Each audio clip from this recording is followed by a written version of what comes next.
Hello, everybody, and welcome back to another weekly edition of Timeout Talks, which is brought to you by Chase and Thrills Custom T-shirts and accessories, the Ice Shaker, and is also sponsored by Make It Mac. We are live, broadcasting live from Facebook, Twitch, Twitter, and YouTube. We've got a very NBA-heavy agenda here for you guys. We're going to be talking Celtics, Sixers recap. We'll get into Celtics versus Heat preview. We'll preview that series, how we're feeling about that. We will get to the Western Conference matchup, which is the Lakers and Nuggets. We'll preview that.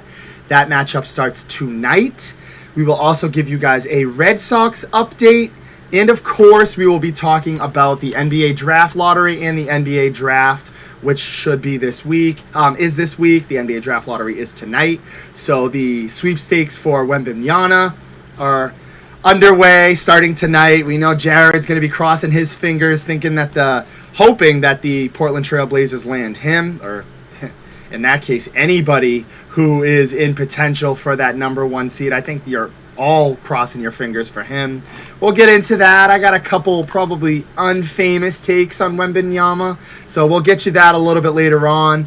But first, we are going to kick things off talking the Celtics, who just, found a way to win that Game 7, commanding lead there.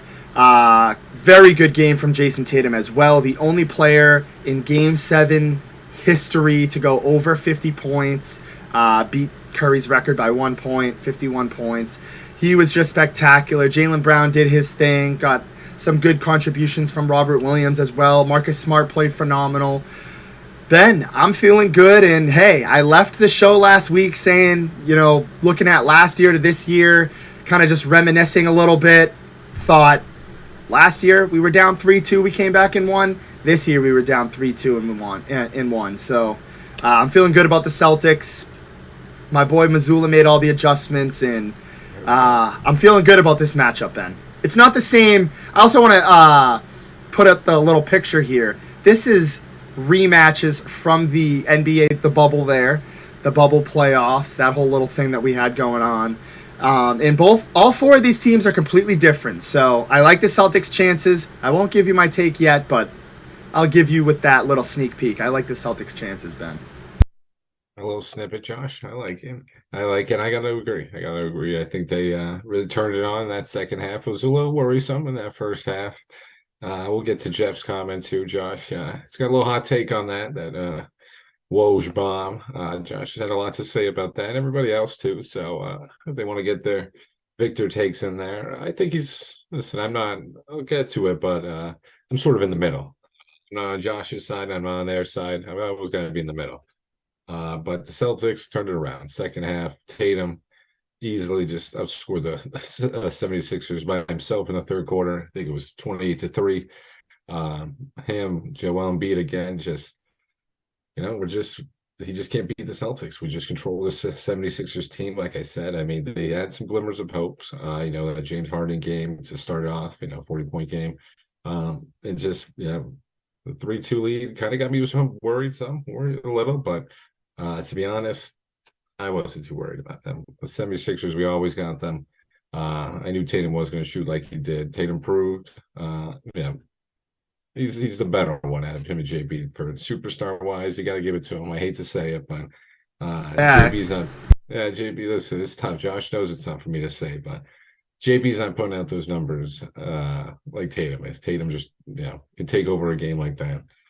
So you got to give it to Tatum. You got to give him his roses, because he saved us. He saved us big. We weren't looking too good, but I think, even if we didn't have that performance from him, I think we still pull out that game. I think the 76ers just find a way to choke. React to Doc Rivers getting fired too. That was a little rough one, but with the 76ers, you got to just blame somebody. So you're not going to get rid of Joel Embiid, or they're probably going to get rid of Harden, but that was just on his own as well. So you got to get rid of the coach, and you got to blame somebody. Listen, I was a little worried. All right, she's listen, I was a little worried. But no, listen, it's the 76ers. We always got the 76ers. I'm gonna stay on that take, Josh. I'm gonna stay on that take. I wasn't that worried. I'm gonna keep it there. going back and forth with she, but I think we're set up well against this Miami series. Miami just played their hearts out against the Knicks, so we played a little tough, scrappy series over there. I'm not saying we didn't, but I think we got the momentum now, and I'm excited, Josh. I'm excited. Same here, and yeah, just kind of alluding to what you were talking about there with Doc Rivers. Just want to throw it out there. It is now 7 playoff series that Doc Rivers has blown with either a 3-1 or 3-2 lead. He has also blown leads of 2-0 and never a 3-0. Never a 3-0, but everything besides that pretty much. So yeah, that's kind of a lot to take in if you're the 76ers. I think it's all going to implode. You've already got the head coach gone. You've had rumors of Harden leaving before the season was even over. Joel Embiid, MVP candidate. He's rolling high. But yeah, some people are thinking he might even leave as well. It's all going to implode as it always does. This was probably their best chance, the 76ers, to make a deep run and to challenge the Celtics, who they just cannot get by the Celtics. We are just the big brother to them, and I guess it's going to stay that way for now. But yeah, if you're a 76ers fan, you're definitely pushing the panic button because it's all going to come imploding, and you might, very good chance you could see Tobias Harris and Tyrese Maxey as your stars there in Philadelphia. But all jokes aside, Doc Rivers gone. I think I lean towards he's going to retire, but you never know. Maybe there'll be a gig out there for him that he wants. This year's vacancy in head coaches is very good. So we'll see if he takes a stab back at it. Maybe if he wants to play the pool a little bit there, but I don't think that's going to happen. I'm just going to get to a couple comments here. We're gonna get to that comment a little bit later with Jeff and Charlie, saying Ben's a liar. And then we've also got what's the most surprising coaching change with the 76ers. Oh, I'm sorry. 76ers, Suns, and Bucks. Personally, I'm going to say Bucks because Budenholzer won them a championship. I know that he's faced a lot of scrutiny in the past, but just out of all those situations, he's won a championship before. You look at the 76ers and their shortcomings, that's, it's just the same thing. They need a new face there. They need to just blow it up. Go start from scratch. And the Suns as well. They kind of went all in. That didn't really work out. Monty Williams, he's going to hit the free agency as well. So I would say personally, I think the Bucks coaching change was the most surprising to me. And Jeff saying he can't type. I guess I can't talk. I'm over here butchering all these comments, but we've got Jeff with another comment here. I don't think I would have taken any of those jobs, even if they were there when he went to the Rockets. So, Ime. He's referring to Ime there. I don't know. I don't know about that. Maybe the Suns. The Suns probably a little more enticing. To be honest, all of them are a little more enticing than the Rockets. I know he wants to get a little bit of the rebuild, and as Josh mentioned in the lottery, and Jared, shout out to the Trailblazers. The Rockets, this is their night.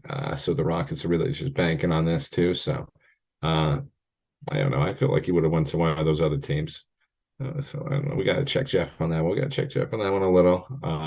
She called me a liar, so I got to check everybody today. But I'm probably, I don't like doing it, but I got to agree with Josh. We can't like to have a little argument, but I got to agree. I think it's that Bucks one was most surprising. He just won a championship last year. He still got the core there. It was just, Jimmy Butler put on a show in that first round. You really just can't give anybody else. You really just got to give it to him on that one. You can't blame anybody else. He put up plus 40-point games. He had the 50-point game. He just put that team on his back. The role players were playing out of their mind. They just upset the one seed. You rarely see that in the NBA. So I think that was a little bit of a fluke. I would have given Budenholzer a little more of a longer leash. Like Josh mentioned, he did win the championship last year. So, you gotta, what was winning the championship do? If that doesn't give you a long enough leash to last a season, that's saying something. So I gotta agree with him on that one. With the Suns and 76ers, they just need to do something. Monty Williams, there's a little beef with DeAndre Ayton. I don't know if they're going to be keeping with him. I probably lost the locker room already. And Doc Rivers, he was just at the end of his road over there. 3 straight losses in the semis. They're not getting rid of Joel, as we've mentioned, and well, they might actually. So if they're even considering that, yeah, Doc's definitely off the table. So sorry to see Doc, lose another job like that, but yeah, that's just the way the business goes. Love Doc, a great coach, but 100%, Ben. And yeah, it's just one of those things where we're seeing a lot of different coaches being fired. I guess it's just Black Friday, as they call it, or Black Monday, as they call it for the NFL. It's just free agency time coming rolling around. You got the NBA draft as well. We've got Jeff here with another comment saying, give Ime a young team that has no playoff hopes and see what he does. Wants to prove himself type of thing. Obviously, it will be easier once he has Victor Wembanyama, James Harden, and Jaylen Brown if the Celtics don't pay him, but whatever. That's interesting, too, because I know I'm looking at the draft odds here, and it's saying that the Rockets have the second highest, or actually they're tied with the Spurs and Pistons, all for a 14% chance at that number 1 overall, 52% chance to get that top 4 spot.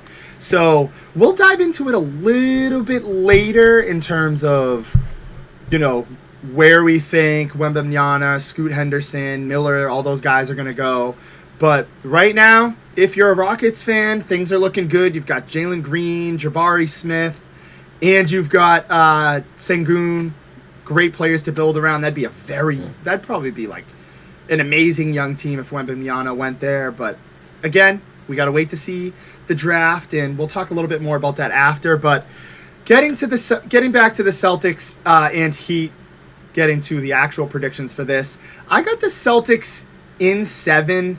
I kind of flirted a little bit and bounced back and forth with whether or not they were going to win in 6 or 7. I like the Celtics' chances here. Aside from Jimmy Butler and Bam Adebayo, there's a lot of inconsistency with that Miami Heat team. Max Strus, Gabe Vincent, very streaky as well. Kyle Lowry kind of does his thing every once in a while. Great performance from him in Game 6 in that last series. Had a couple big shots towards the end of the game. But I like the Celtics' chances, and again, I know everybody gets worried about the Miami Heat. They are a tough matchup for us. They always give us fits, but this is a different team from last year, and this is a different team from the bubble as well. They don't have the Celtic killer in Tyler Hero as well, so that's something to kind of breathe some fresh air. I also think Joe Mazzulla's made some coaching adjustments. Where's Grant Williams, though? He hasn't been in those adjustments. Just throwing that one out there. 100% replaceable. Had to throw that out there. But, yeah, I like the Celtics' chances. Seems like Jason Tatum has finally, woken up, smelled that fresh coffee. I like the Celtics in 7 because they play with their food. I think it goes to 7. It's really all just going to matter with how Jason Tatum and Jaylen Brown do, supporting cast as well. Love to see Al Horford bounce back in that Game 7 as well. He was a huge, huge unsung hero in that win last on Sunday. But, yeah, I like the Celtics' chances here, Ben. If you're a Celtics fan, you got to be feeling good. And, yeah, just 2 years in a row coming back, being down 3-2. And one thing I want to shout out as well is, I don't know who said this, but it's a very good point. Everybody wants to blame Ime. Everybody wants to blame Brad. Everybody wants to blame Joe Mazzulla. But this is now 3 different head coaches, and you're in the exact same spot each time, whether it's the finals or the conference finals appearances. So there's only so much the coach can do. And I like what the players have been able to do. They've been able to kind of corral. Marcus Smart's been not playing ridiculous and taking too many wild shots, but again, I like the Celtics in 7. Heat are a tough matchup, and like I said, Celtics play with our food. We play with our food. Talking about the Celtics, so yeah. And Charlie, Tatum had 51 points with no turnovers, so that's another key point too. Every time the Celtics lead in turnovers or the turnover margin is huge, they're probably not going to win that game. So limit the turnovers. Don't let Eric Spoelstra outcoach you, and I think the Celtics get it done in 7. I'm only leaning towards 7 because, like I said, something will happen. They'll play with it a little bit. They'll play down in the competition. They'll lose a game that they shouldn't. But I like the Celtics to come out strong tomorrow, win Game 1, and win this series in 7. There we go, Josh. Josh can't go without taking a shot at Grant. He's always got to take a shot at Grant. Listen, I love Grant, but yeah, we didn't need him out there. We'll need him a little more this series, but we didn't need him at the end of that 76ers one. So, but Josh can't get away without a Grant shot. I'm gonna go a little lower. I'm gonna go. I think they went in a 5. I think they went in 5, Josh. I'm going Celtics in 5. Bold, I like it. Yeah, I mean, notoriously, as Josh mentioned, they do play with their food. They play down the competition, and they sort of just give you some of these head-scratching moments, especially in the 76ers series. But like I said, I wasn't worried, and I'm not going to be worried in this one. Miami is going to be a tough one. All these games are going to be close, obviously. I mean, this is Jimmy Butler's going to, will this team to, then we're not going to just run over this team. But I think we're going to win, pretty handily in 5. I think we get one over there, just come back home, finish it off, hopefully get some much needed rest for this team. I think the 76ers one was just a real challenge, real test for us. And now we're just ready to roll over the Heat. I know the Heat kind of, I think the magical run might be coming to an end for them. I mean, they just spent it all on that upset of the Bucks, obviously. Then the tough series with the Knicks. Knicks are a gritty team. They gave them everything. Very tough on the defensive side. So, I just don't think, as Josh mentioned, sort of the lack of depth. I don't think that firepower to keep up with us, which another reason just ultimately comes down to it. I think, those bench guys, like Gabe Vincent has, was a starter, but, back and forth, Duncan Robinson, I don't think he's going to have some of these crazy games. So I think I got Celtics 5. Not going to be easy, Josh, but they're going to make us work for it. But I think the run for the Heat is coming to an end. Another finals run for us. And hey, shout out to Brogdon too. I just want to get that out there. Always love shouting out Malcolm Brogdon. Playing big, and hopefully we get some Grant minutes in there. Hopefully we get some Grant minutes, get him going, and let him just do what he can do. I love it. The Grant Williams lovers and supporters. He's okay, man. He's all right. But one thing that I do want to see the Celtics do, Ben, and I think you made a very good point, the realistic point that will probably drop at least one in Miami, is take a quick 2-0 lead, defend the home court, go up 2-0. In all these series within the whole playoffs this year, it's always kind of been a back and forth battle, not like a straight up 2-0 lead. So I like what the Celtics are doing. Again, I think Charlie hits it out of the park here. Celtics win when they play D and take care of the ball. That's 100% true. And I like the lineups that they're going to here. Getting Rob Williams more minutes. It's kind of like was the elephant in the room going on with that. I don't know why it was taking so long. That's crazy. But, yeah, they made that adjustment. And, yeah, I like the Celtics in 7. Hopefully they can get – my main thing is by the next time that we talk, hopefully they have had a 2-0 lead.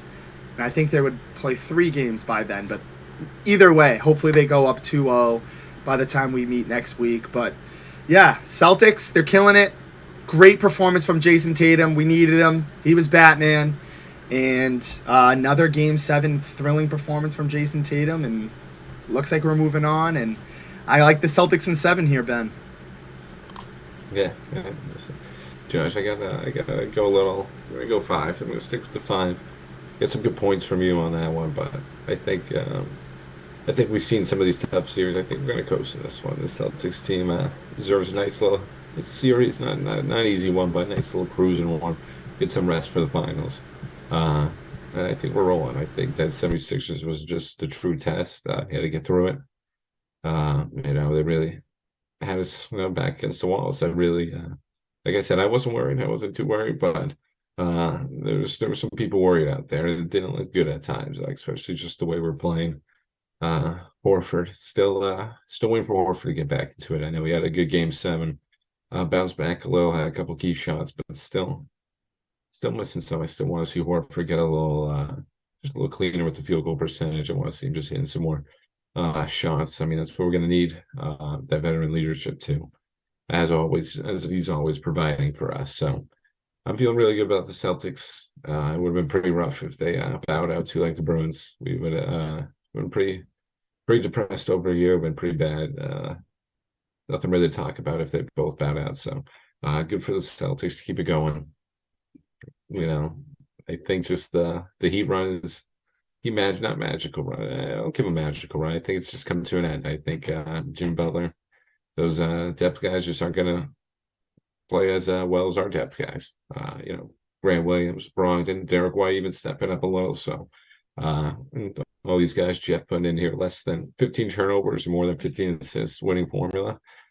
Got to agree. Let's just cut down the turnovers because that's the biggest plague for, us right there when we just drive down the ball and someone just jumps in the air and the free throw line with a real no target in mind, then we turn it over and then at least a couple runs. And, it just kills us. We'll just keep the ball, make our threes, and just that's how we'll be able to move on. I know it's a little tough with 3-pointers, but I mean, that's what this team is built on, Josh. Live by the 3, die by the 3. So we saw it all regular season. We're just gonna have to keep it going right now. So Celtics at 5, keep those 3s up. 100%. And one thing that's kind of interesting to point out is Joel Embiid kind of went missing in that Game 7 MVP. You'd expect an MVP performance, and he was kind of killing the Celtics for a while within the series, but came back down to life, died down come Game 7. In the Western side of things, we have Game 1 starting tonight. That is at 8:30, directly after the draft lottery, and that is the Los Angeles Lakers taking on the Denver Nuggets. In the other rematch from the bubble here, I think that this is going to be a very good series as well. I think 6 or 7, similar to my last take. I go back and forth, but it's two teams here with similar recipes to win. We know what we're going to get out of LeBron James. We know what we're going to get out of Nikola Jokic. We don't know what we're going to get out of Anthony Davis, and we don't know what we're going to get out of Jamal Murray. Those two players are both of the catalysts, the key players, I think, in terms of the wild card players, I'll say, in terms of taking over a game and taking over the series. Rewind, not fast forward. Rewind a couple years ago, Jamal Murray took off, sensational bubble performances, giving the Lakers all that they could handle, but ended up coming up short. Now you fast forward, Jamal Murray starting to get under, feel himself a little bit again, go back to those old roots that we've seen in the bubble. I think that this series is screaming 7. It's a great matchup. And who would have thought the Lakers would go all the way here to the Western Conference Finals with a potential chance to go to the NBA Finals and also potential chance to be Celtics versus Lakers. That would be amazing. Marketing teams would be going nuts. The NBA would love it. But aside from that, I like the Nuggets in 7. I think it's put up or shut up for them. The Lakers did their thing a couple years ago. This time it's the Nuggets' turn, and they're behind who should have been the MVP, the back-to-back MVP, the best player on the court right now, and that's Nikola Jokic, who's going to lead them to a 7-0 or 7-game. It's going to lead them to a 7-game win, and a nice little interesting point that I was talking to Aaron about today, who's a huge Nuggets advocate. I think the Nuggets win tonight. Lakers do take Game 2, though. So I'm going to throw that one out. But I like the Nuggets in 7. A little spicy there. What you were saying, too, I mean, hey, if AD is consistent, but taking the Lakers in 6, I mean, that's the biggest question for this team. Biggest reason why you've seen this Lakers, besides all those great trades. They got the trade deadline. I mean, AD's just stepping into form. When he's playing at his best, he's been the best defender in the postseason so far. So I'm just taking control in that, Suns series right over there. I mean, not Suns series, whatever series they were just. I forgot the Warriors series. Feels like so long ago. He took control over there. I know they don't have any big men. I know, Looney had his sickness and all that, and Draymond over there, and so they don't really have any big men. But I mean, he still controlled that pain, neutralized that Golden State shooting threat. And I think he's just going to have this even bigger test with Jokic, as Josh just mentioned. I agree. Watching him in that Suns series, he's definitely the best player in the league right now, and in the postseason right now, I should say. He's just phenomenal, dropping triple doubles just every other game. He just gets his team all involved. Some of these passes are crazy. And these depth guys are starting to show. Porter Jr., as Josh mentioned, Jamal Murray having sort of a resurgence again. KCP, Caldwell Pope, a former Laker. He's been helping him out over there, and Aaron Gordon just find a new role, a new expanded role over there as sort of Jokic backup and just helping him out with the workload in the backcourt. So, it's gonna be tough for the Lakers. Not gonna lie, I obviously don't like the Lakers, but I'm a LeBron fan, and I didn't predict this run, but I sort of said, hey, watch out for the Lakers. They could make a little sneaky run. That was one of my sneaky teams out there. I like seeing LeBron win. We got a deep team from those trade deadline acquisitions. So it's just really tough for me to take them against this Nuggets team. I really want to. I really want to see this Lakers team go on. As Josh mentioned, I think that would just be a great matchup. Celtics, Lakers, obviously, knock on wood. Celtics make it to the finals. I think that would just be a marketing dream, a PR dream for the NBA right now. Celtics, Lakers, that would be sick. It'd be great for everybody. So really want to see that. But I mean, I think this Nuggets team is just too good. Jokic is just playing too well right now, too deep. I think this. They kind of neutralize the Warriors just by, taking control of the paint, not limiting those threes, and the Warriors just weren't hitting it. I mean, Jokic is going to control the paint now. Let's see who just pretty much just comes out to that AD Jokic matchup. Whoever wants to win that one, and then we go from there. So I got a long-winded answer. I'll take the Nuggets in 6. Take the Nuggets in 6. I think they ended in LA. I think Jokic is just too good right now, and gives Denver the Nuggets their first finals appearance ever. Never been to the finals. I think there's about 5 or 6 more teams out there, so it'll be. I think the Nuggets are pretty motivated right now, and I think I see them making history, Josh. Hey, let's hope so. Definitely don't want the Lakers to make it, although that would be a fun watch either way. I like them too as well. I think you hit it perfectly here. Aaron Gordon has been unbelievable. One player too that I really want to highlight in this series is Austin Reeves. He's done a phenomenal job of kind of taking the pressure off LeBron James. LeBron doesn't always have to be the one calling the plays, running the plays. So that's somebody who could be playing in his last days as a Laker. They're thinking 4-year, $50 million offer sheet there for Austin Reeves, who is going to be a free agent this summer. But yeah, I like the Lakers. I mean, I like the Nuggets' chances here in this series. If the Nuggets end up winning, or even in general, we got to get Jacob Dunn on the show. Talk that'd be sick. Nuggets versus Celtics as well. But yeah, I like this matchup for both teams. And yeah, I got to stick with the Nuggets in 7. I think both playoff matchups here go to 7 games. I like that 7. Listen, I'm a little more lenient with that. The Nuggets one. It's just a tough one. And Jeff bringing up, that's a good point. Let's see how these matchups go outside the bubble. Some people saying Lakers got a little bit of advantage inside the bubble, So let's put those doubters to rest, Laker Nation. So let's see if they can prove it over there. Like I said, I want to see Lakers Celtics. I want to root for that little tradition. I think it'd be a great little matchup, a historic matchup with a little modern twist. So I'm rooting for that one. Josh has got him in 7. I'm going to stick with the Nuggets in 6. So I got Nuggets Celtics. It's a heck of a series. Hopefully that happens. I don't want to get too far ahead. All we can do is hope. We are going to move a little bit forward here, and that is to the NBA Draft Lottery, which I had mentioned a little bit earlier. I'm just going to give you guys the odds in the breakdown tonight. 8 o'clock, right after this podcast, we are all going to be jonesing, jumping to hop on the TV and watch this. But here's the odds look and how it's going to break down. But they're basically going to be picked out of a little spinny wheel. And the teams with the best projection to get the number 1 overall pick in the NBA draft are the Pistons, Rockets, Spurs, all with 14%. Then you've got the Hornets at 12.5, Trailblazers at 10.5, Magic at 9, Pacers at 6.8, Wizards at 6.7, Jazz at 4.5, Mavericks at 3, and then it's all just kind of Bulls, Thunder, Raptors, Pelicans. They have like less than a 1% chance.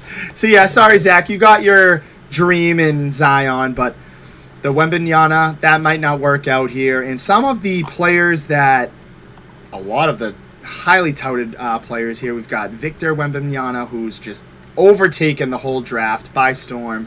Woj today saying this guy's going to be the biggest prospect of all time, of all sports, and just insane. The hype for him is he's saying that. Then you've got Scoot Henderson, who is a G League playing for the Ignite. That is one player that I think is going to be pretty good. And then you have Brandon Miller. That is one of James's boys there, 6'9". Could make a very big impact on a team like the Trailblazers, Hornets, Spurs, Rockets, Pistons, etc. But before we get to what we think and who we think would be the best for Wembanyama, because of course that's what we want to hear, let's just get to this take here. Jeff, Woj called him the greatest prospect of all time today, LOL, and that's what gets me fired up. Not that this kid's going to be bad, or not that I want him to be bad. Maybe I want to see him struggle a little bit just to prove the point, but overall, he's just to say he's the best prospect of all time is just like, it's just insane. Do we not remember the LeBron James sweepstakes? Do we not remember how crazy we were for Zion showing up to his games? This guy's getting sponsorships before even getting to the NBA. I feel like they do this every single year, and I know James is going to come on tomorrow into the chat, or Jared, and say, oh, show me a point, show me an actual thing where they've come out and said that, but it just, the overall consensus is every year these guys, they hype up these draft prospects. However, I will say Wembanyama is a freak of nature, 7'5". He's can dribble like Kevin Durant, shoot like Kevin Durant as well. You know, he led the France League in points, points, blocks, and rebounds. Just absolutely insane. I will give him that. He's what they call a unicorn. But I do think we need to pump the brakes a little bit. But, however, to give it as a nice little backhanded compliment, I will say whichever team ends up getting him, which I would like to see the Pistons kind of revive Detroit a little bit. I know some of you guys want him to go out west, but why not pair him up with Cade Cunningham? Rockets would be scary as well. But, yeah, whatever team gets him, I think you're going to be landing a very good asset. I will say that. Yeah, I'm as big a hater as Josh is. Josh is hating on Victor. Like I said, I'm in the middle. I always like to play it safe. I agree with Josh on this one. Woj saying he's the most highly touted prospect. In all sports, maybe chill with the all sports. There's been Bo Jackson, plenty of other players. I know I just named one guy, but I mean, Shohei's doing some pretty amazing things right now. There's just some other guys, he was compared to Babe Ruth. People are saying Shohei. So I mean, you gotta maybe chill with the all sports. Basketball, I'll give him a little more on that one. I think he's the most hyped since LeBron. Next question, how much tape have you seen on him? I haven't seen too much. Just seen, obviously all the highlights everyone puts out there. Blocking a shot, then just going, full court length and just dunking on them. It's great. Obviously, Europe is a formidable basketball league, but you got to see in the NBA. Always, with the guys from overseas, there's always that little bit of a doubt. So you got to see him do it in front of us. But I think he's something special. Just with those physical features, he's got the length of Durant. He's a point guard. He can block. He can do all this. He can pass. He can shoot. He's just got it all. So, we got to see the work ethic. We got to see if he's able to hit the grind, put a little more weight on. KD eventually did. When you saw him elevate his game like that. So, he's just got to put some weight on, get a little obvious. He's only like 17, so it's crazy. He's got plenty of time, but we just got to see if he's just able to do that. So I think I'm with Josh on that. Maybe let's chill with the most touted in all of sports. There have been plenty of great athletes out there, but I go back to the other side on this one. This is probably the most hyped, prospect since LeBron. Zion. Zion had a bunch of hype, but as Jeff mentioned, I believe it was Jeff or Chi. I'll double check on this one. That was Chi. Chi on that one. It's just some of those high school dunks. Everybody sort of saw that. And coming out of Duke, he still had those durability issues. He went through that shoe famously at Duke.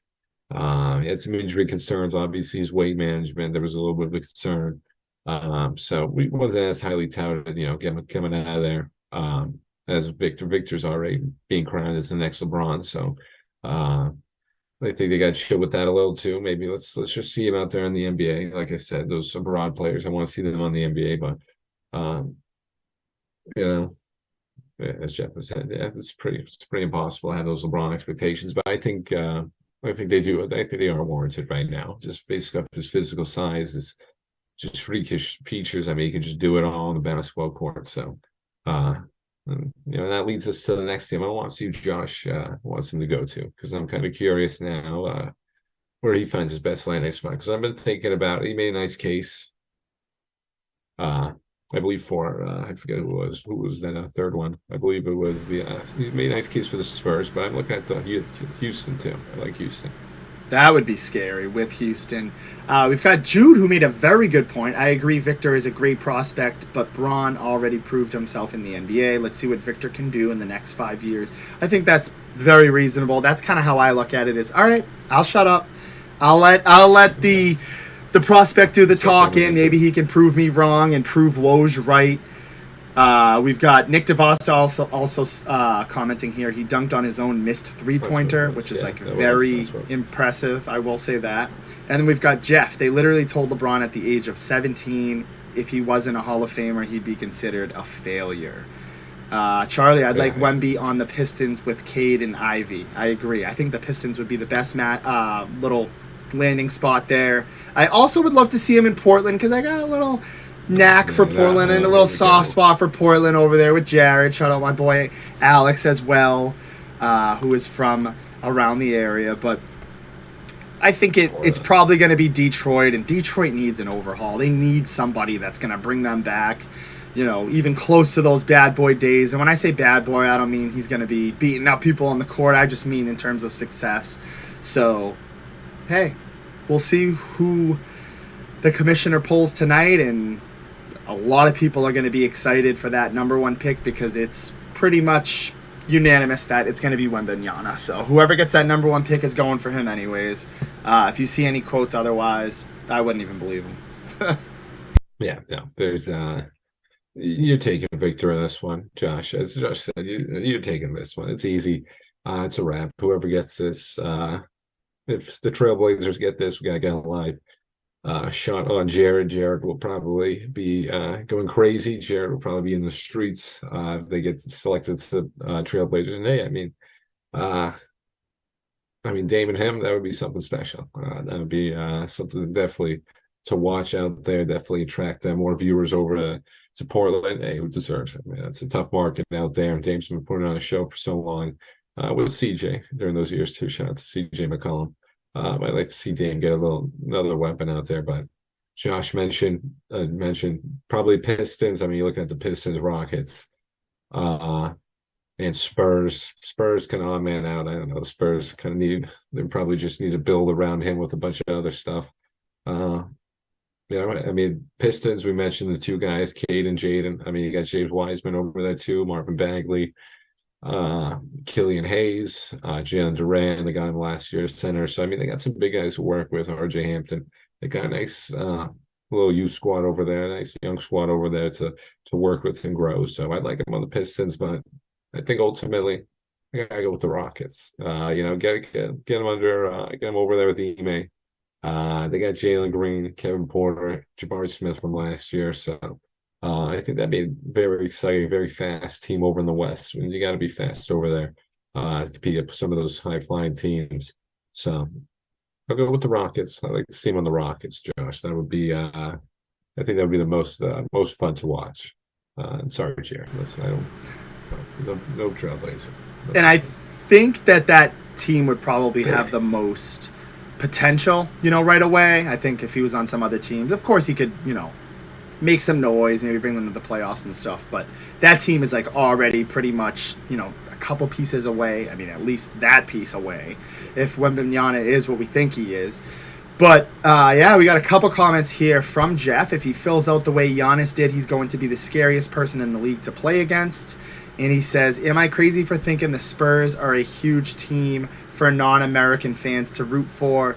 Feel like they might rig it for them." That's an interesting point there too. James was saying earlier, he said a lot of international players ended up panning out very well for the Spurs. Look at Manu Ginobili, Tony Parker as well.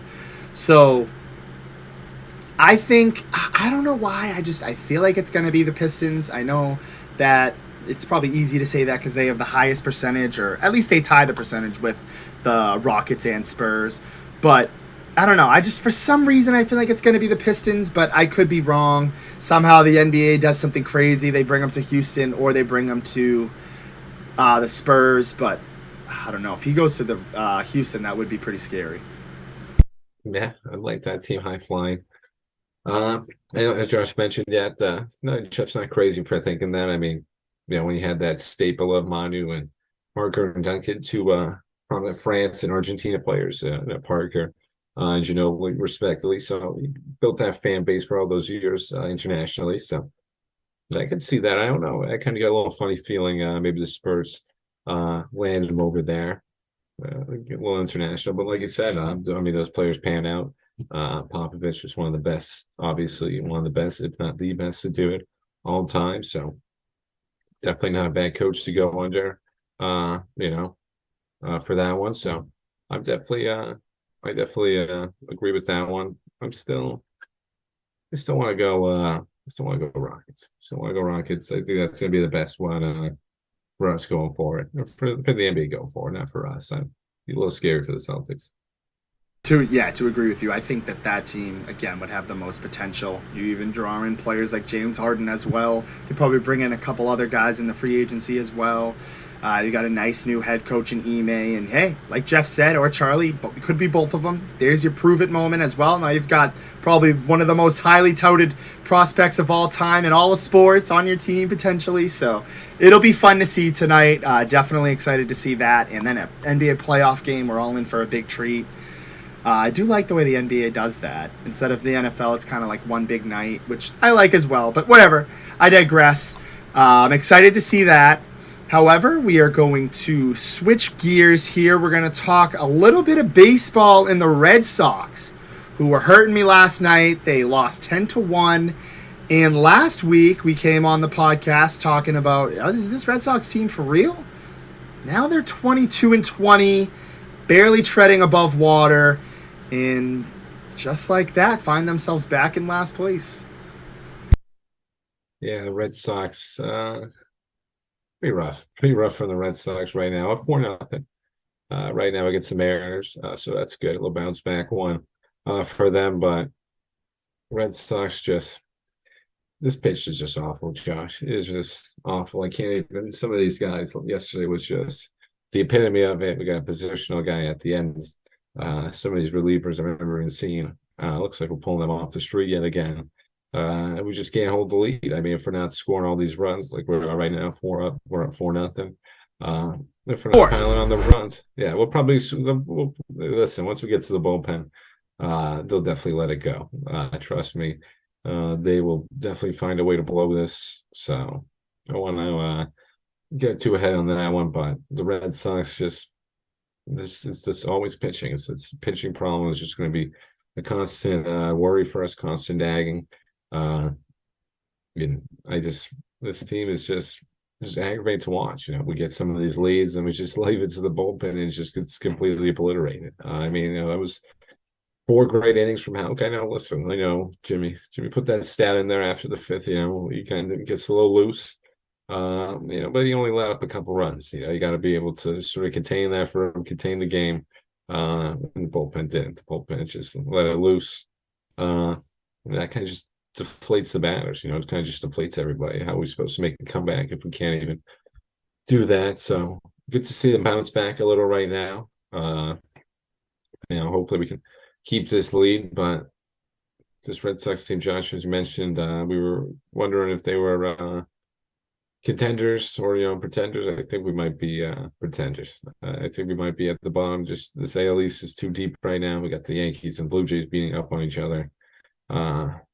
Orioles looking too good. They're getting into shape. Obviously the Rays staying in form. So I think unfortunately for the Red Sox, just it's too good of a division. I think we're just falling apart right now, Josh. And Yankees picked a big win last night, so good for you guys, but not good for the Red Sox.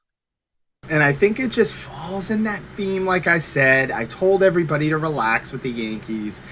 They're probably not going to win the division because the Rays from top to bottom are just legit. They're going to hold on to that lead. I think they've got like an 8-game lead on the Yankees. I think it's like 5-game lead on who would be the Baltimore Orioles, who are in second right now, which is pretty cool to see, Ben. I know Ben was getting behind them last year. But yeah, I told everybody to relax. They had Judge hurt. Bader was hurt. He's amazing. Shout out to Zach who called it with him in James's face. Bader's looked pretty well. And again, they're just hoping on guys like Carlos Rodon to get back. Luis Severino, if he ever can just figure it out. Frankie Montas. But yeah, the Judge tipping thing we'll get to in a second. But yeah, Judge hit 2 home runs last night. We're still waiting on Stanton. They're going to be fine. This would be a nice little series for the Yankees to win as well.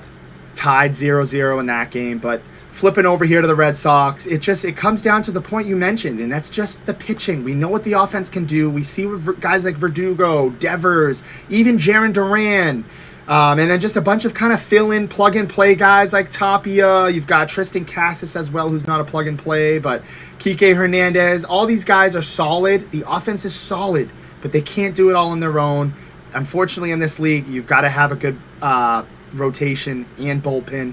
You hit it on the nail. The bullpen is in disarray. They literally just sent down Ryan Brazier. They don't know who to turn to. Kenley Jansen's starting to fall apart a little bit.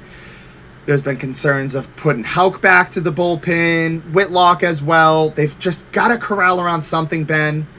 I think that they'll maybe kind of figure it out, but it seems to me that once the starting rotation figures it out, the bullpen lets loose. Or once the bullpen's figuring it out, the starting rotation loses. So a lot of inconsistencies. Guys like Chris Sale, Kluber as well.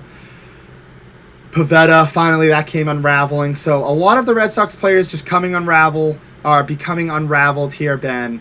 And I think that they are pretenders, as I said as well. I think that they're going to hover around 500 this season in a tough AL East. I don't see them coming out of the division, and I don't see them making the playoffs. So there's your Red Sox update from me. And yeah, it's a nice little game right here that you got going on 4-0. But again, knock on wood that bullpen and starting rotation can kind of hold it down for you. But again, Red Sox, pretenders. Yankees, contenders. They'll be fine. They'll make a move at the deadline. And I just saw a quote last week. It was from... who was it? It was from, I am blanking, not Boone. It was from Cashman, the GM for the Yankees. That took me a second. He said, we are not going to be sellers at the deadline. We are going to be buyers. So that's one thing. We've kind of alluded to that a little bit. Expect them to make a big trade, as my buddy Trevor had pointed out. So I just want to give him credit there. But AL East, fun division to watch. Orioles are finally picking it up. And sorry to say, but the Red Sox are pretenders, guys. Yeah, don't worry, Josh. It's all right. To go to that Judge pitch tipping thing, the pitch clock was around the thing, I believe. So I think there was the pitch clock that he was looking at. It was a little funky, but it's nothing to worry about. I'm telling you, it's fine. The NFL, MLB is not going to do an investigation. So there's that. And don't even hit me with the ludicrous of, it's because they're the Yankees. That's not true. They did an investigation for the Yankees sign stealing, and that didn't really get anywhere. So I don't want to hear that as well. But yeah, there's that. Pitch clock. He's got to debunk that, Josh. Agrees. Debunking that. The chef saying it looked illegal to me. Who said looked illegal to me? All right. Well, he agrees. Fine, Josh. All right. So why did you agree, Chef? Why did you? I thought I'd be calling out the Yankees. It was already kind of assuming that it would be on the other side. Not much of a Red Sox fan right there, Jeff. Come on. Always got to accuse the Yankees of cheating, but yeah, listen, it was all seriousness. Yeah, it wasn't anything. It wasn't anything too bad. It just looked a little weird. I thought he was talking to the dugout. I thought he was. I read something. He was looking at the dugout. See, he was chirping something. Who knows? He hit the homer after. So he's just a beast. He's just cranking. He's getting into form now. So Josh points up the 2. Yes, I wish we could have scored 2 runs yesterday. Wouldn't have been mattered. But as we've alluded to, I think unfortunately, just to put my cherry on top of this one, the Red Sox are fortunately pretenders. I don't think they'll be making the postseason. Just too much inconsistency with the pitching staff. The hitting's there. As Josh mentioned, we got deep lineup. Guys are playing. Devers is stepping into this. Obviously he's already stepped to the star role, but he's really embracing it. I mean, you can just go to him for anything. He's going to get us his clutch runs. We've got everything in the batting lineup that we need. It's just this pitching. As I mentioned, Tanner Houck not going 5 innings. Paxton didn't look too sharp either. I mean, this starting pitching isn't even looking good, so really can't get anywhere up until this bullpen. So overall, Josh, we're gonna go pretenders on this one for the Red Sox. I'm sorry, I'm not gonna say Yankees contenders either. Yankees, they'll be around, but I'm not gonna give it to them. He doesn't want to do it. It's part of the rivalry. And hey, Paxton had 9 Ks in that first matchup, but again, didn't look too sharp. That's all right. First game in over 2 years. So Red Sox got a lot of concerns, inconsistencies to handle. However, we are going to wrap up a little early for you guys tonight. We're going to turn it over so you guys can watch some of that NBA draft lottery, followed by the big-time matchup, Rockets. Game 1. He wants Rockets. I honestly don't care, but it would be cool to see Pistons get it. I just want to say thank you to everybody for tuning in, and I just also got a little update here saying, from Bleacher Report, Doc Rivers does want to continue coaching. Just has to be with the right opportunity. So, again, as me and Ben had mentioned, I almost called you James. Whoa. As me and Ben had mentioned, it's got to be the right opportunity for him. But, again, thank you to everybody for tuning in, and let's go Celtics. Get that 2-0 lead for me. Maybe 3. 3 would be great, but at least defend the home court. As Josh perfectly said, we got to defend the home court. Don't want another Game 1 hard experience. Definitely do not want that. So let's defend home court. Go from there. As always, appreciate everyone commenting, talking to us, helping us out through this one. Always appreciate it. Always get some good talks. Go Celtics. Like you said, take Nuggets in this one. Nuggets Game 1, but Nuggets in 6. Even though I'll be rooting for the Lakers, although I want that Celtics Lakers to end it. Go Rockets.